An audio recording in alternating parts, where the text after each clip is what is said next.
guys, welcome to another episode of DM Talks. I'm your host, Sarah DM, and this is a podcast that aims to promote well-being and assist healing, whether it be physically, mentally, or spiritually. Ultimately, we just want to be seen in our entirety, and this podcast is to show listeners how multifaceted they are. We're all the center of our own universe, so why don't we do more to better our own existence?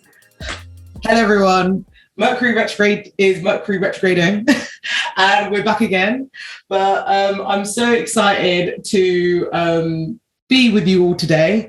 It's a special episode because it's a part of the DM Toolkit sub-series, and that's where I talk to my favorites about how we can use the elements to work our way through the world. And this week, I'm going to be talking to the social worker, licensed therapist, beautiful tourist, content creator that I discovered on TikTok, always providing guidance to the collective and providing the most poetic drags. Welcome to the virtual stage, Shahem. Hello, I am so excited to be here, and thank you so much for having me. This is going to be so fun. Honestly, I'm so excited because I've been following you for so long on TikTok, and then I found you on Twitter, and then I was like, oh my God, you're actually even more funnier on Twitter. You're actually so funny. And I don't think you realize even it could be anything from you putting your your housemate's wig on your head, or from posting the text messages of your friends, or just dragging people. You're just so funny. So I'm just really excited to be here. Well, for you to be here. My poor friends go through it so much. Well, from an outsider looking in, it's a jokes. We're loving it here. We love the content. But how are you today? I am good. You mentioned the retrograding. It's doing its thing, but I feel really happy, really healthy. That's all that matters. Not letting this workday get me down. How are you? Damn straight. I'm doing okay. I'm feeling very, very refreshed. At the start of the retrograde, oh God, it was taking me up, down, left, right, a chaotic whirlwind. It was a lot. But I'm really grateful now because I feel like I've come back with such a fresh perspective. This eclipse season really came from my neck, and I'm just trying to hold the mantra to myself: replace doubt with faith, replace doubt with faith, replace doubt with faith. And even when I'm criticizing myself, amazing. Having some technical glitches, DM Talks family, but it's A-okay. Mercury retrograde is in full force. We're just going to keep on going and see what happens. But I'm really, really excited to talk to you today because, as I mentioned at the start, you're a social worker, licensed therapist, and I think that experience and that job will be so influential in our conversation. And today our topic is water. And water is commonly associated with water. Water is commonly associated with emotion, creativity, imagination, dreaming, connections, and relationship. So I thought I'd take up this opportunity to talk about emotional intelligence. And I guess I'll read out what emotional intelligence is, and then I can just ask you some questions after that. So one definition of emotional intelligence taken from the Help Guide is the ability to understand, use, and manage your own emotions in positive ways to relieve stress, communicate effectively, empathize with others, overcome challenges, and diffuse conflict. So, my first question, I guess, from your perspective, what does emotional intelligence allow you to do, and and who does it allow you to be? Okay. First off, amazing topic in general. I use water as an analogy in practice a lot. Amazing. I always tell people, lean into the waves. That is life. Life ebbs and flow like the waves. When people are I suppress my emotions, I always say, what happens to a beach ball when you hold it underwater? I really think water is a perfect analogy for the flow of human emotion. But speaking of emotional intelligence, I think that emotional intelligence is often thought to be something that is super personal, or something that is about the individual. But you said something in your definition that you just read that I think really highlights what separates just being aware of your emotional experience in being emotionally intelligent. And that is the ability to be in community with and empathize with other people. I think true emotional intelligence is it's really exhibited when someone has the ability to really nurture and support the people around them who in healthy ways, if that makes sense. Yeah. Like relationships, I cannot emphasize enough, because this is also another misconception about therapy overall, and that is that when you go to therapy, you are strictly in therapy for yourself, or that therapy, a one-on-one therapy session is enough for you to mend any wounds that you have, emotional wounds, childhood wounds, and things like that. But the reality is how you relate to the people around you, your support system, the people around you, the people you choose, like to be around you, like the way that you nurture your friends, your loved ones, like that is really the determinant factor in how emotionally intelligent you are and how easy it is for you to navigate through difficult situations in life. So water is a perfect example of that, because it is important to know how to flow, not simply for yourself or for your own emotional well-being. I know we both live in hyper individualistic societies, so it's easy to go that route because we're often conditioned to go that route of thinking like it's about the self. But true emotional intelligence is like the collective, like, well, how can I help the people around me? And how can I help myself in the process? Like, that's it, if you ask me. The ability to empathize with others and diffuse conflict, to ask for what you need directly, firmly, to be assertive, to set boundaries in order for you to better show up for other people. The whole nine. All of that is emotional intelligence, if you ask me. That was such a great question. I mean, such a great answer, honestly. I feel like you just you express so many different awakenings that I've had, like so eloquently. So I'm really grateful for that. My next question is just a personal one. I wanted to ask you, what led you into social work and therapy? Well, becoming a therapist. Yeah, you know what's so funny? I love getting asked this question because a lot of people think like, oh, like maybe you woke up one day and just... I literally did not want to be a therapist. Shouts out to my mentor, who I had when I was in my social work program, because she kind of forced me, I don't say forced, but she strongly encouraged me to try out being an individual therapist. Years later, here I am, and I wouldn't trade it in for the world. I love what I do. I have had my own mental health struggles throughout my life. Like I'm from Baltimore, for everybody who isn't from the States. That's in Maryland. Like it's a small city here in the US. And I grew up in a pretty rough neighborhood. I have had in my early years, attempts at getting into therapy, they have not gone so well. I've had therapists and counselors who were not the best, because, being a Black kid in the hood here in the United States, you're often going to be dehumanized or not taken as seriously, or your emotional state isn't going to be something that's often considered, because here it's really easy to be criminalized as a Black youth. So as I grew and I really got into community organizing, that's how I got into social work. I was organizing for my community.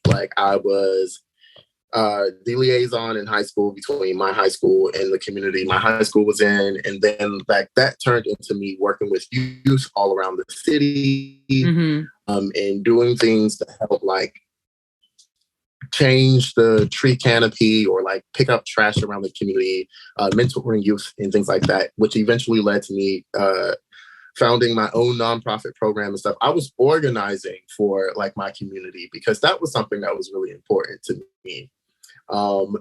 Nowhere in there was I want to work with individuals, because I really do, mind you, I do care about the individual, because you can't have the collective without the individual. But I was really focused on macro work, organizing, how I better show up and transform this entire community that I'm a part of. So I actually was inspired to go to social work school because someone who I organized with, she was a community social worker, and she got like a bus full of people and drove down to DC, and they were protesting. And I was like, this is exactly what I want to do. Like, I want to strengthen my community organizing skills. I went to school to get my master's in social work. And what I didn't know before I signed up for it is you have to go into it with a micro lens. Like, you have to train to be a therapist. And I was, me being the stubborn Taurus I am, I fought and I kicked back as hard as I possibly could every step of the way. And somewhere along the way, I got connected to so many beautiful experiences working with people on a one-on-one level. I worked in a bail fund, the Brooklyn Community Bail Fund, which was amazing. Like, I got to meet so many formerly incarcerated people, and helping them find resources and stuff. I'm like, okay, this is getting me in the mood for it. Like, I can see it. By the time I graduated, my mentor was like, okay, you should get your boots on the ground. And she connected me to my first therapy job.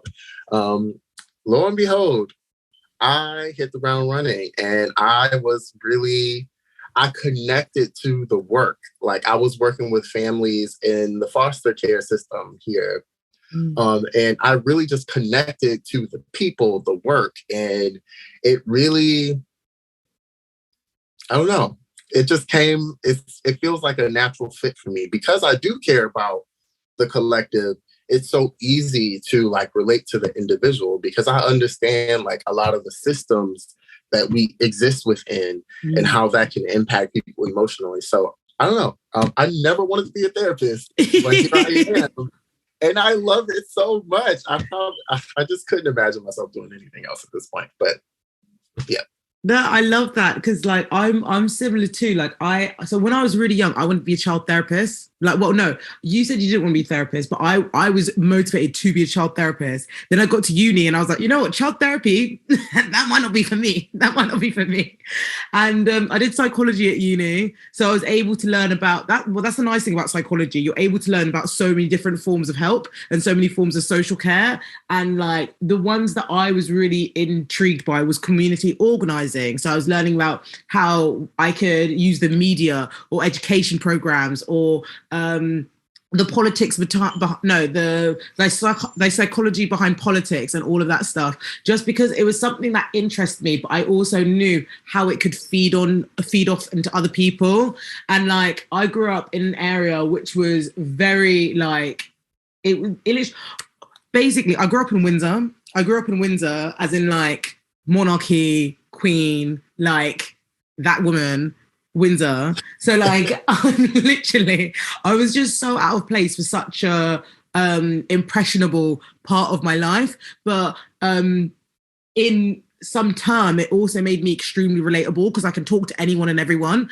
And I see my life and I see I'm very grateful for certain resources and certain privileges that I've had because I've lived here. But it's also made me be oh, how can I channel this access? How can I shed this on? So now being able to have a podcast where I'm using my psychological knowledge or using the fact that I can just talk to anyone and everyone to a podcast of any kind of listeners means that people also getting this information and making them feel less alone. So yeah, I'm so glad that you became a therapist because we wouldn't have been having this chat if it was not. I'm glad that you have a podcast because we wouldn't be having it. Honestly.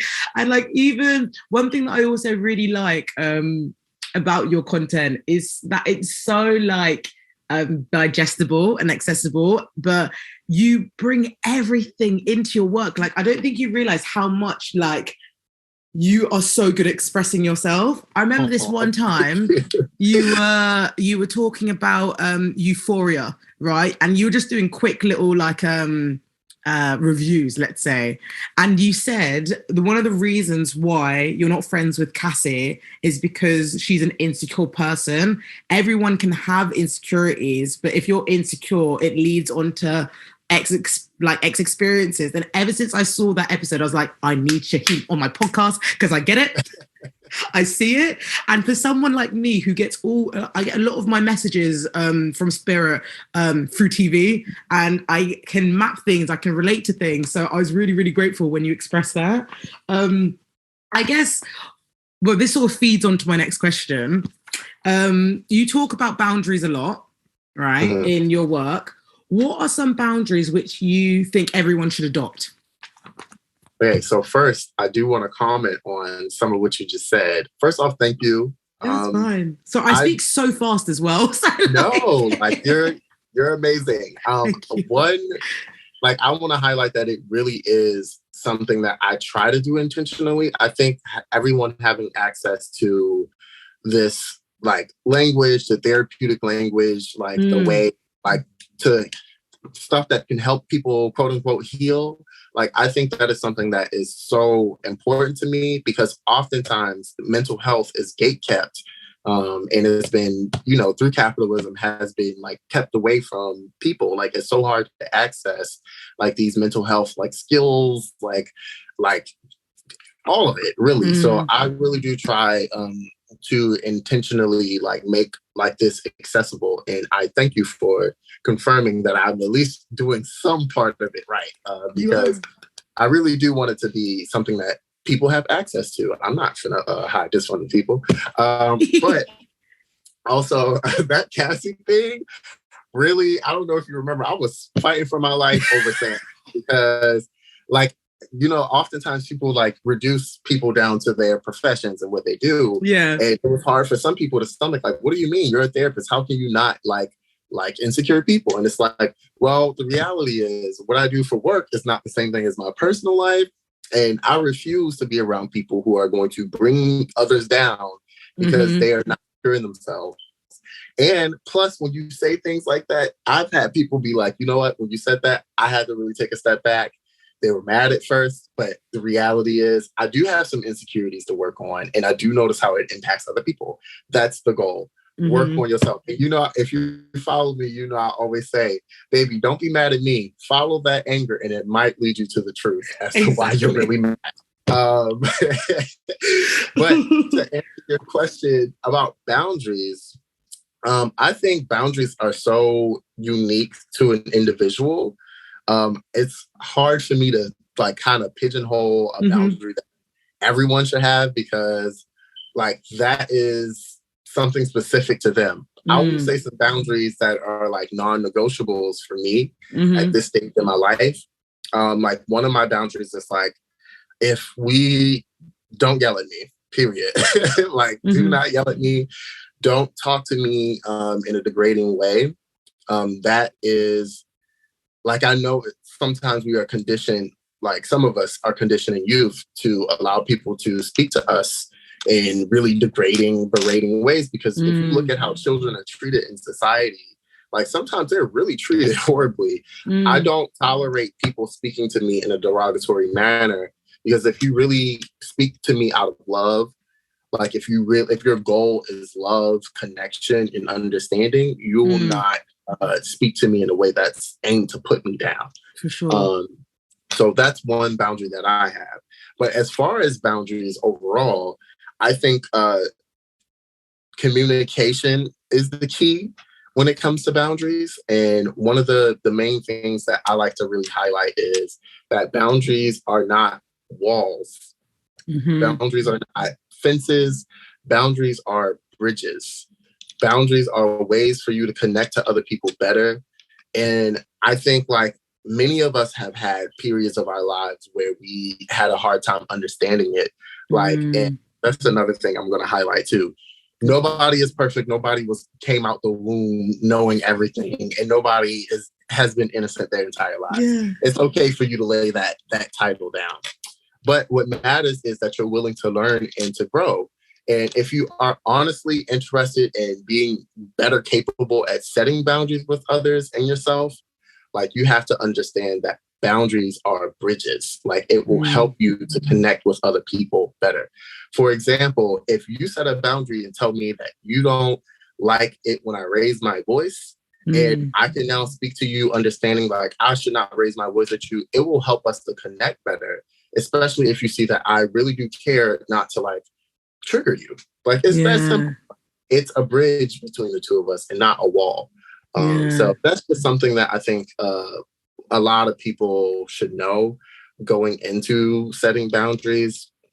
And boundaries just don't have to be this big, scary thing when you think of it as something that can help you connect to someone else a little bit better. And they can be loving, like, you know, it doesn't have to be a big, scary conversation. It can be like, hey, like, I really didn't like that. Literally. But this is what I will say. Listen, when you set a boundary and somebody, listen to how they respond. It'll tell you a lot of what you need to know. 100%. 100%. Honestly, the reason why the Cassie remark is so it's so known to me. I remember I set a boundary to someone, and it wasn't even that mad a boundary. I just didn't want to be around someone who's racist. Like, that's literally it. Literally, oh my goodness. Do you know what I mean?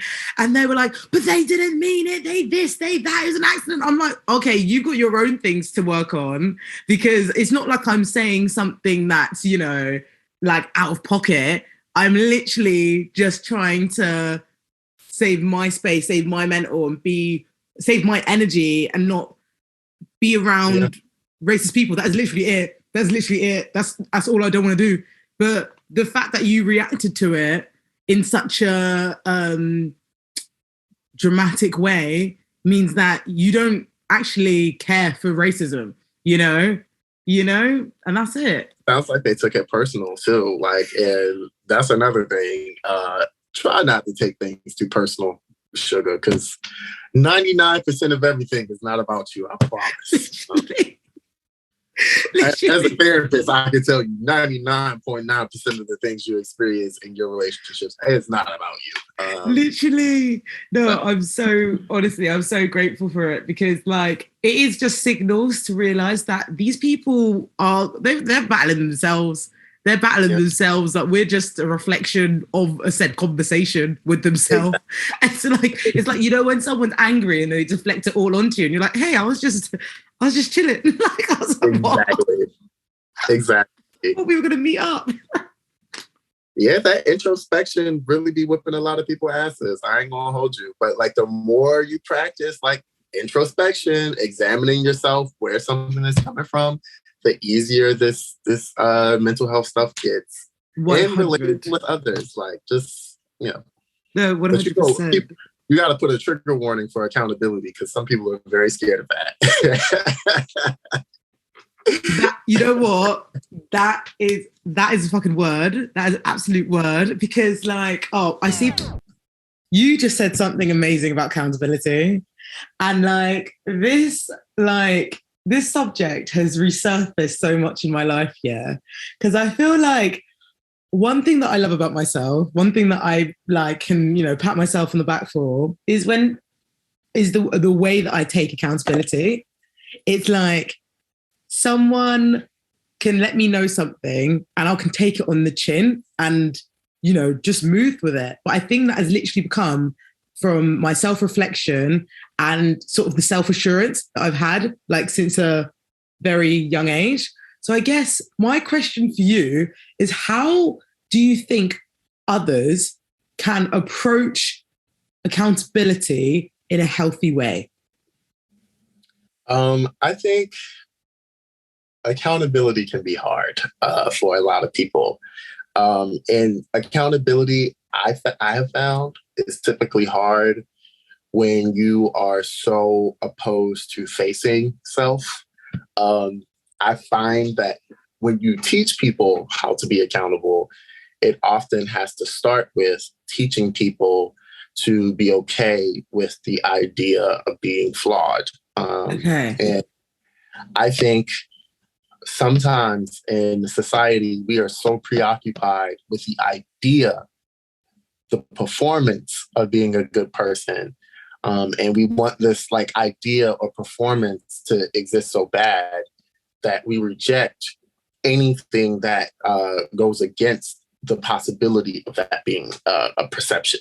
If that makes sense. Yeah, that does make sense.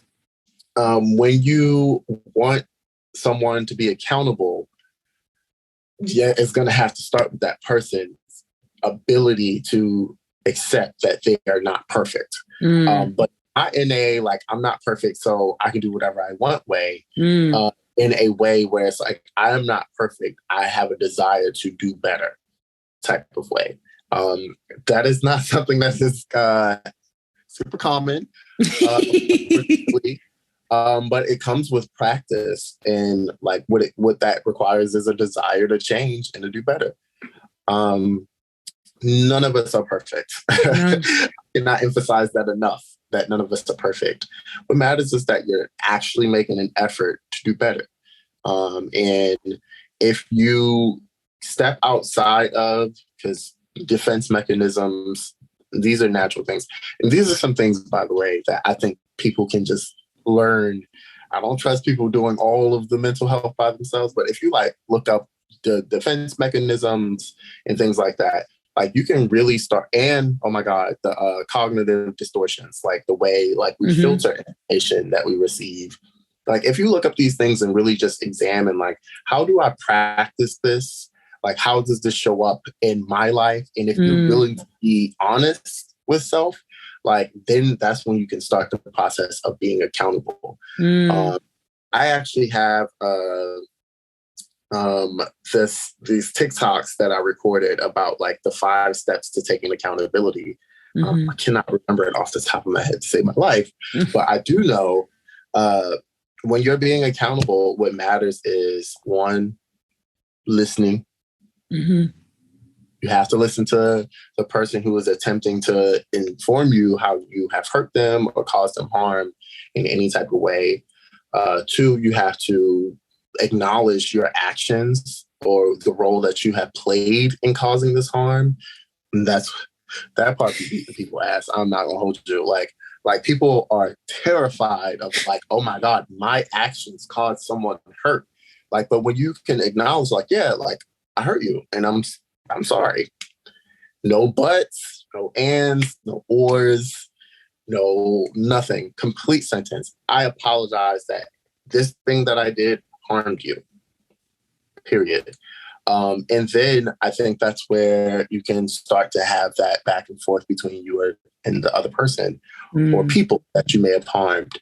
I think that accountability can be a scary thing because unfortunately we do live in a world where some people front like they want accountability when they want like a person destroyed, like oftentimes.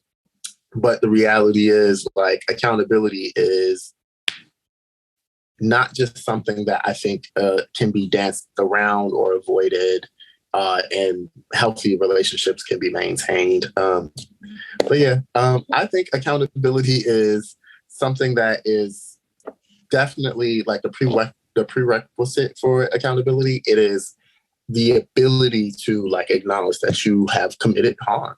We all harm people throughout the entirety of our lives, whether it's intentional or unintentional. We will harm people. When you can accept that reality, it becomes easier for you to be accountable for the shit that you do. And also that self-reflection, I cannot emphasize enough the ability to self-reflect, to ask yourself questions that are beyond surface level questions. It really helps you to examine like how you impact others. But that requires, again, the desire to not be distracted from self, because we live in a society that conditions us to want to be distracted from self.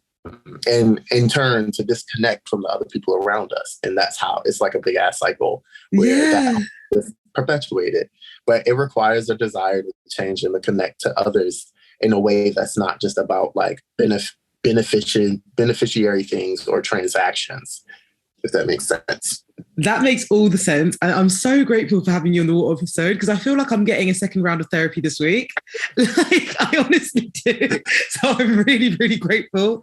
You express things so well. And like, even when we were talking about accountability, you gave it like context to how it can feed into each other.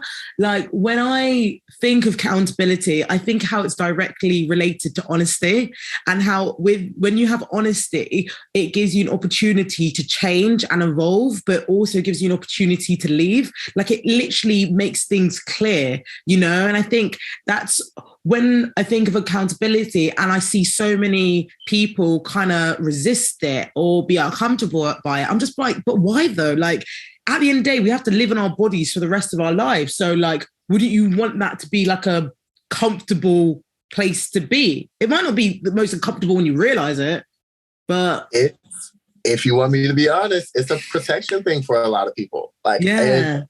As much as like it is easy to get on people for that, like for a lot of people, they are so. I always say two things: boy, what money will make a bitch do, but boy, what grief will make a bitch do too. Because grief will make a person scream. Grief and fear will have people doing things that they think is out of their own character. Like people facing these larger, like these things are heavy. Yeah. They're terrifying. And a lot of people are paralyzed by that fear. It could be the fear of being harmed or rejected. Yeah. It could be the fear of being perceived as a bad person. It could be the fear of being abandoned. It could be the fear of being abused, or it could be anything. Yeah. The fear of control, the fear of like so many things. So many things can really be at the root of people's refusal to accountability, because they may feel as if that's the only way to defend themselves from being harmed emotionally. Again, look at those defense mechanisms, because a lot of us exhibit them. All of us exhibit them. Let me not say a lot, like all of us exhibit them. It's about whether or not you're willing to do the work to push past a lot of them. Many of us are still paralyzed by that fear that we have. Like a lot of us hold on to fear and we don't even know it, or shame. Shame, fear, and grief. That's the trifecta, the triangle of refusing accountability. That is the triangle of that, because people are either ashamed and they feel like guilt, or they just don't want to be perceived in a certain way. But I always tell people, like, when you really do it can hurt like hell when you do the work, but it always will come up beneficiary on the other end. You will benefit. And I know like a lot of us have been conditioned to view self-care as buying things and like luxury, or like, things that bring us pleasure. But self-care at the end of the day is things that are going to make us better. And although like facing yourself, examining parts of yourself, like allowing other people's perceptions to be taken into account, like, because other people perceive you too, and you impact other people in different ways. Being open to those things, like, that's self-care. Yeah. But yeah, like all of that. You got to face that guilt or the shame that you carry around about yourself, about your actions and things like that.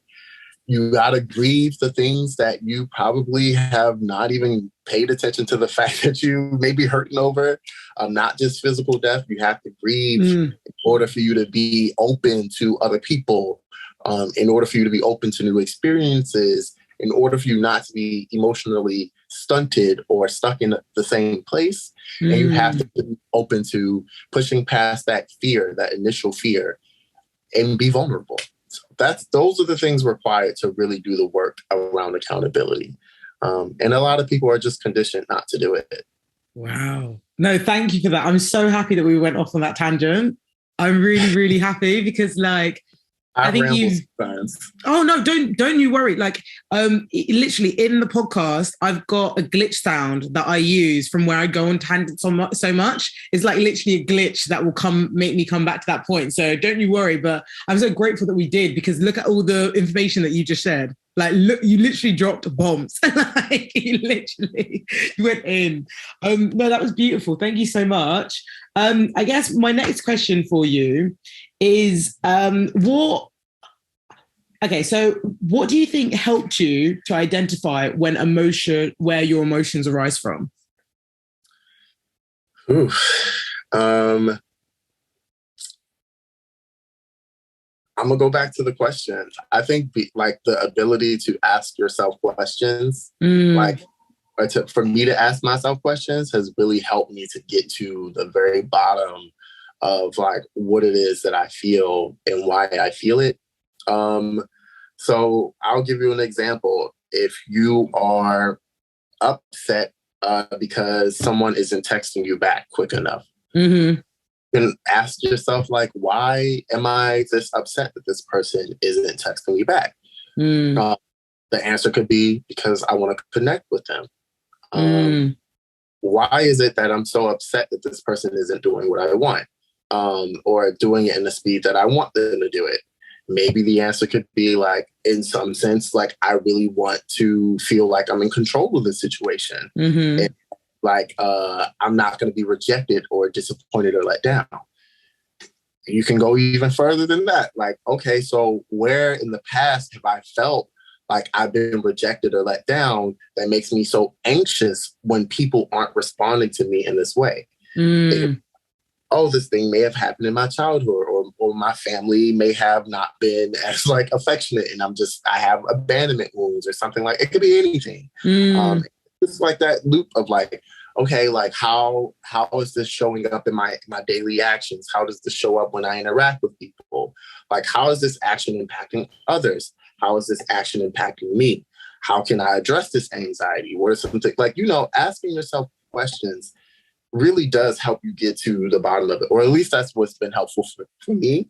And I will say, being a therapist is mostly just asking people questions, like, because we all have these answers somewhere deep down. We know, our bodies know, like, what it is that we need, or like what it is that may be like stifling us emotionally. And I think being able to ask the questions, but also to listen to the answer and not run from them, is just, that's one of the best ways to get around it. No, honestly, like, you're so right. Even when you're talking, I'm thinking about in my own life, like, where have I want something out of scarcity, but it's just a reflection of the scarcity that I faced as a child.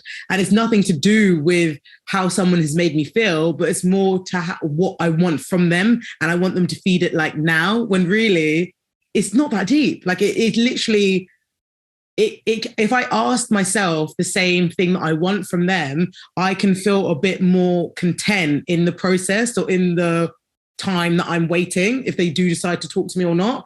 So no, that was beautiful answers. My next question for you is, what's your favorite thing to do to regulate yourself? Oh my goodness. So I'm a social media connoisseur. Like, I love connecting to my friends, my loved ones, like my family. Like, I love like doing anything creative. I believe, like, I'm a firm believer that doing one creative thing a day can really just like transform and shift like you approach life. It keeps you on your toes. But I also feel that way about gratitude. I talk about that. I like really enjoy like just learning too. Like, I'm someone who like actively, like, I'm that person who has a new hobby every other week, because I genuinely enjoy learning new things about people, about different like cultures, like, but mostly like artistic stuff. Like, I'm just like, I try to like lean into my Taurusness. Yes, I literally was about to say that. And I'm a Pisces moon too. So I love like getting my hands into some creative stuff, but that keeps me going. Also, sometimes when I am like really stressed and overwhelmed, I'll just like completely just unplug everything and just be. And sometimes I'm just like reading the whole nine. That's pretty much what keeps me here. Yeah.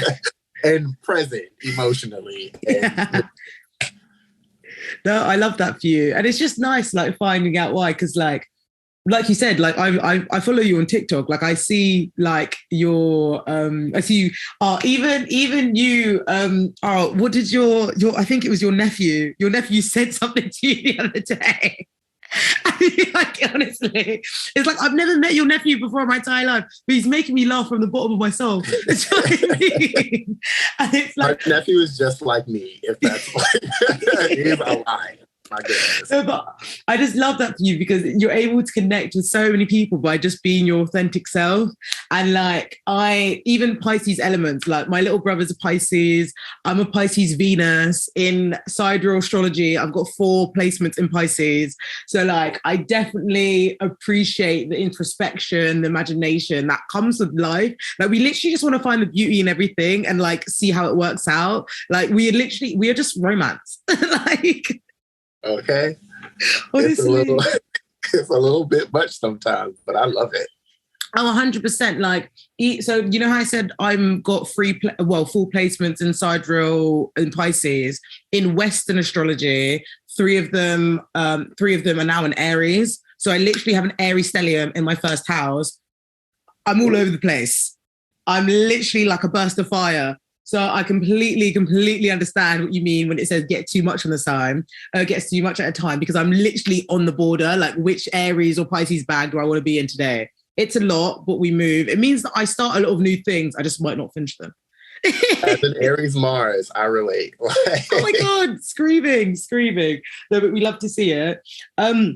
So my last question for you, I saw this statement and I just thought maybe you could elaborate on it. So emotional intelligence might help best, emotional intelligence might help us best navigate our fears and wishes.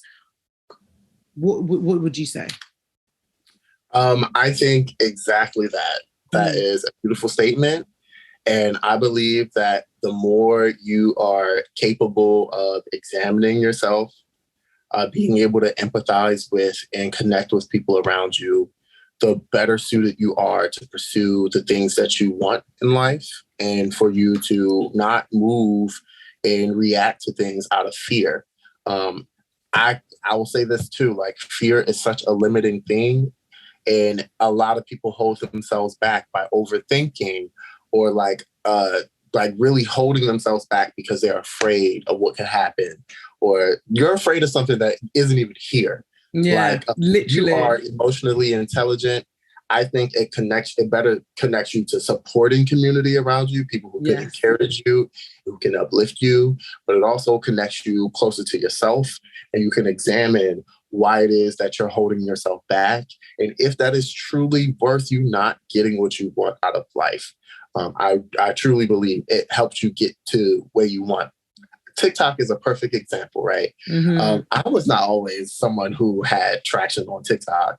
I still don't get traction all the time. You know, life is about the ebbs and the flows, like water. You have to accept that. But I am the type of person where I refuse to allow fear to stop me from pursuing what it is that I want. I wanted to use TikTok as a means to connect to people and to spread this mental health stuff as far as I could, because I believe it should be accessible. I will not let the fear of potentially flopping hold me back, because we all flop sometimes. And hey, that's life. No, honestly, that was so beautiful. And I think I'm just so grateful that you are expressing yourself on TikTok, because I think I even said this earlier before we started. You're obviously talking your things, talking about mental health, talking about accountability, gratitude, all of that stuff. But now recently you brought up tarot in your work, and you said you did tarot in your past, but you just weren't as vocal with using it on the platform. And that's one thing that draws me into tarot so much. I see it as a thesaurus, and each card is a synonym to life and an expression to doing things. And I think with tarot especially, it opens you up to so many different perspectives. It's changed my whole experience on self-reflection. And I found tarot literally in my 3rd year of psychology, and my final year at uni.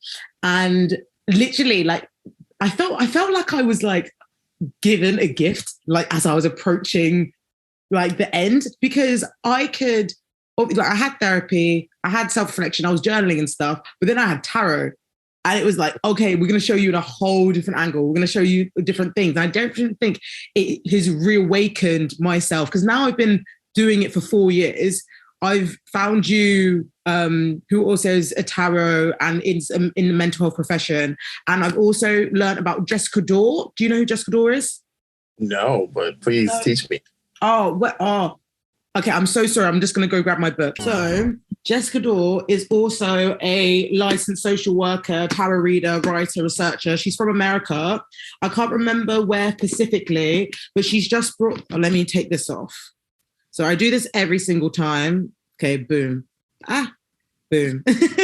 So this is her book, Tarot for Change. And she's got a tarot card. She's got a tarot card, but she's got readings for every single tarot card in the book. So it literally is like so beautiful, because she's using her knowledge within social psychology and social work to develop sort of practical, methodological practices and explanations to said archetypes. And it's helped me up so much. So I'm really, really grateful for this like new wave of mental health professions or psychologists or therapists, because we're all just here with our tarot stuff being like, we're going to help you with tools.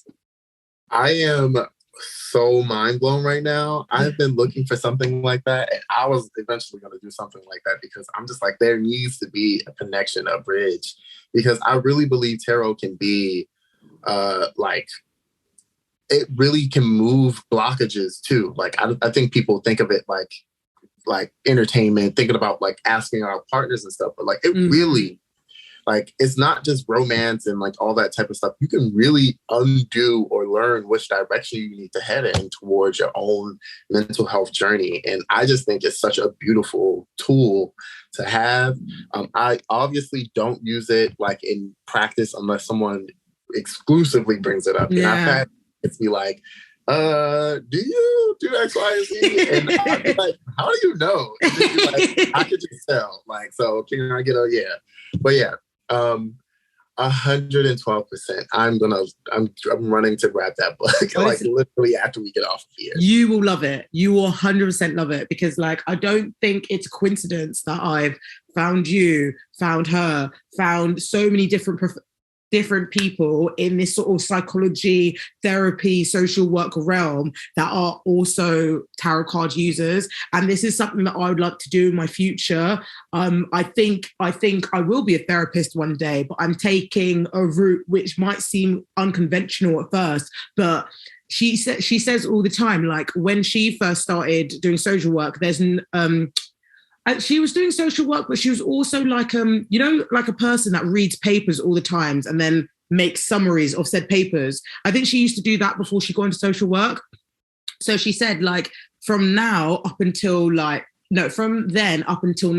the amount of times that she sees tarot readers in like psychological papers is just proof that this phenomenon is here to stay, and it's here to help, and it's here to heal. Because one thing that I love about tarot as well is, like, let's say if I was in therapy with someone, a client, and I pulled a reading after we had a session, they can use it as journal prompts. They can use it as interpretation. They can even get their own cards and, use it for their own digestion of information. So I do think it literally is just opening that accessibility again, because like, when you understand that the cards are different perspective, you can really not be, it's like you learn how to not take things personally, basically. 112,000% agree. I cannot wait to read this book. I am trying to incorporate tarot more into what I do. I think it's a beautiful tool, and I think it is super amazing that there are other people out here in our generation doing it. But Pluto is considered a generational planet. Pluto for the millennials is in Scorpio, and yes, it's the therapy. We're the therapy generation. We're gonna bring the shit that is underneath of the surface to the surface. oh, And I fully believe amazing. that. Which is like I was saying on Twitter the other day. Like, how is astrology fake if I have my Pluto is in my 11th house and my very public house, and like it's in Scorpio. Like, I'm literally, I believe in helping the collective like raise this mental health shit. We're gonna take it up 3 notches. 100%. Period. Well, that actually takes us to our tarot segment, and I would love for you to ask me a question, or ask me a question for the collective, or ask tarot. Oh, I'm gonna get this opportunity for me. Yes. So, I would like to know what.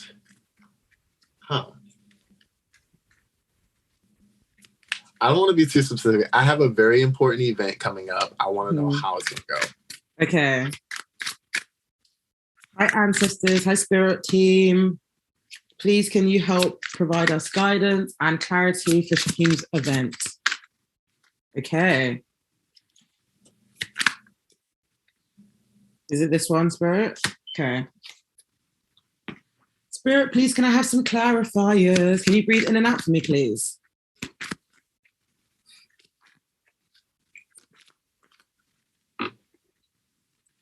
Ooh, yeah. This one? Okay, right. Ooh, is it an event where you're going to be showing like tarot skills, or like showing like therapy skills or anything like that? Okay. Therapy skills, maybe. But... Okay, cool. Because basically you got the High Priestess at the bottom of the deck. Mm-hmm. So I'm thinking like the High Priestess is like knower of all secrets. Maybe you need to express some secrets. Like maybe you need to like share your not mysticism. Well, no, a little bit actually. Maybe you need to share your information that you've brought from the subconscious to the world. But basically, I'm using the Vice Versa Tarot deck, and this is a beautiful deck because it has an image on this side and it has an image on this side. Right? Oh, and you got it on this side. So this is 5 of Pentacles, and we know 5 of Pentacles to be of like scarce ideals or obstructed thinking, but this card is also a reference to the resilience. Like if the guy just put his hand out, or took his hands out of his head, then he'd see the light that's on the floor around him, and he'd also see the glowing window that is sort of supporting him. And when I see this card, I think of motivation, I think of resilience, I think of appreciation. You've come across a change that's allowed you to bloom into who you are. And I think it's interesting that like the pentacles make a tree. So is this event outside? No.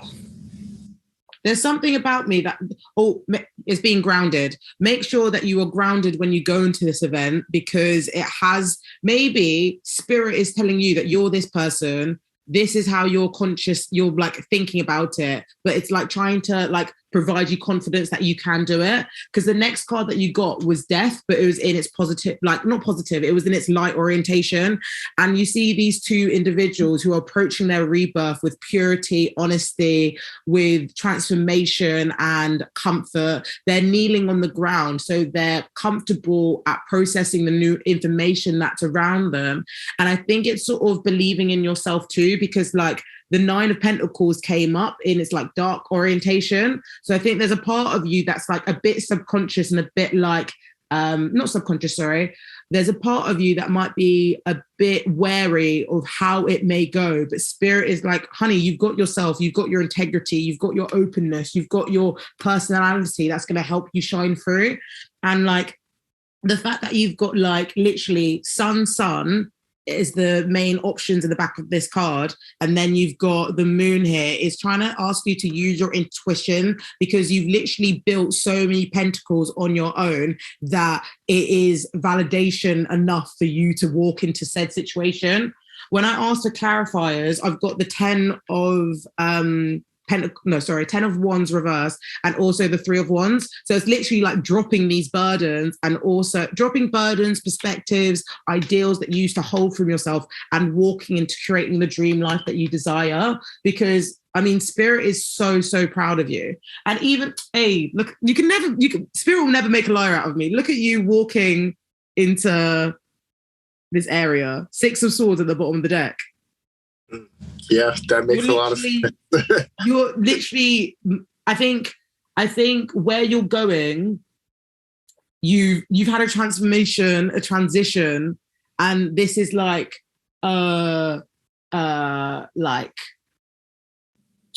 it's like you're on a route, right? But then you've just gone this way to see how you are, to check in. And Spirit's like, you've got yourself, you've got your intuition, like you've got your pentacles and your blooming opportunities that have been allowed to be fertile because of your openness. Like these two images sort of talk about how the light is around them, but now they understand that the light is within them. And like, think about all the characters in this deck sort of saluting you to like stand tall. And even in the Nine of Pentacles, she's really, really like raising her throne. She's got a white dove in her hand. So I even think that is just being open to the information that's around you. Are you going by yourself or are you going with people? I'm going by myself. Okay. Can you pick a number between 1 to 3, please? Do you want me to say it? Yeah, you can say it. 2. Okay. 1. Okay. So you got some affirmations card, and the affirmations are from the Say Your Mind affirmation deck by Kelechi Okafor. The first one is putting myself first is healthy. We often believe that to constantly put others before ourselves makes us good people. While caring for others is important, we can only help others when we have helped ourselves. The next one says, I'm shining my eyes well to see all of my opportunities. When we focus slowly on the few things that we specifically want, we may end up missing out on the multitude of things that could make our journey easier. Or more, shine your eyes and see your blessings. I think as you approach your event, be mindful of the things around you that can help sort of change your perspective towards them. Like, I think you should walk with freedom. And like the affirmation said, like, what are you missing out on that can make the multitude of things that could make your journey easier? Is there anything that you can lean on that can literally help the approach of said information? Even you have the High Priestess at the bottom of the deck. So it is so funny that you're saying this, and I, of course, am not going to say much, but yeah, like, spot on. Very spot on. Well, I'm so glad that this reading is resonating with you, because there's definitely confidence that you're emulating with this death and affirmation period. I think it's just sort of asking you to sort of be in it more. Because like, well, do you know what's interesting? Earlier, we're talking about the water. Well, this whole topic is about water, right? We are made from, I want to say 85% water.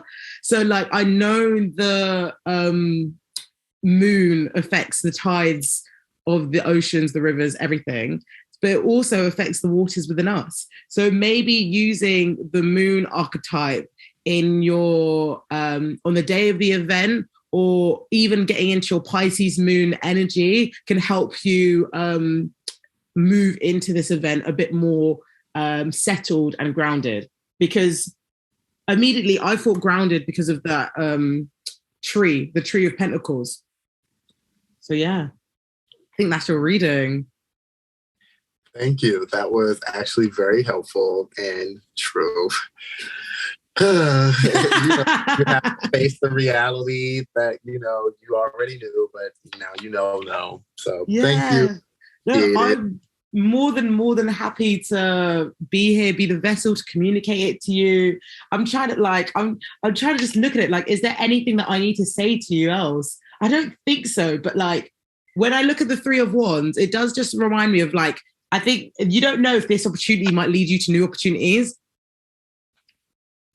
So definitely go, definitely enjoy it.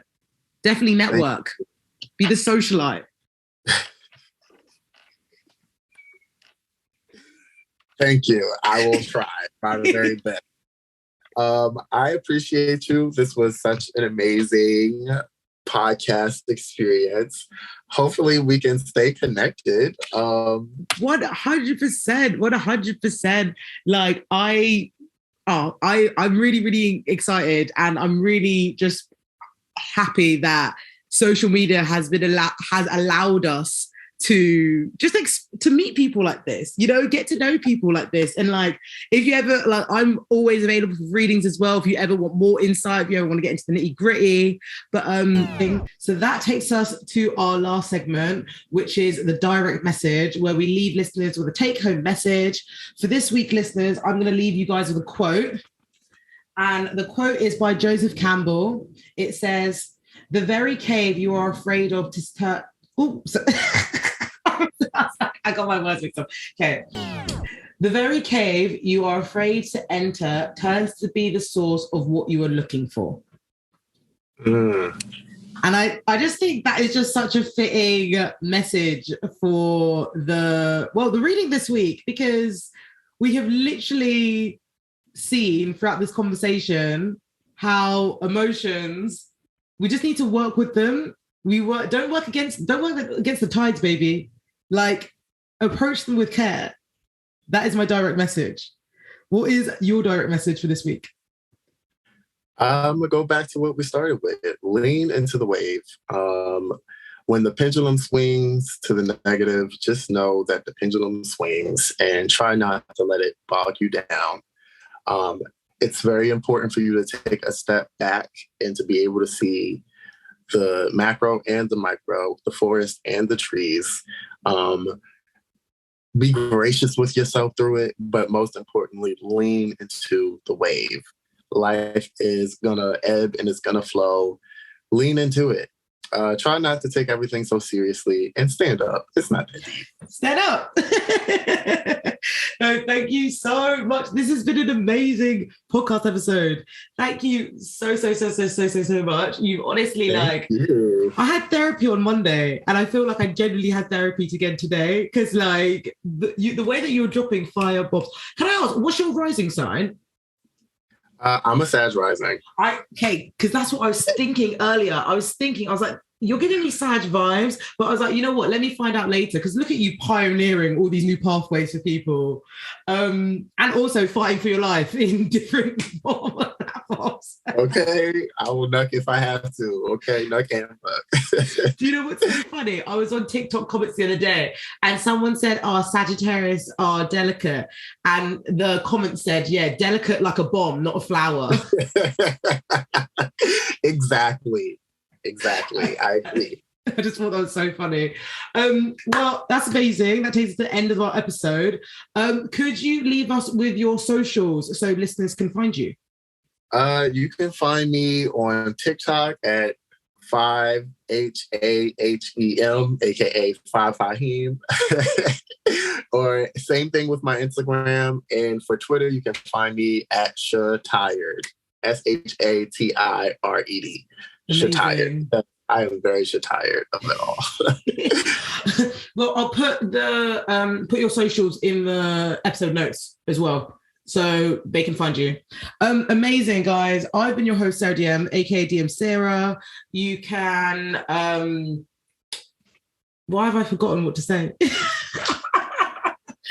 You can follow the Instagram, which is DM.Talks.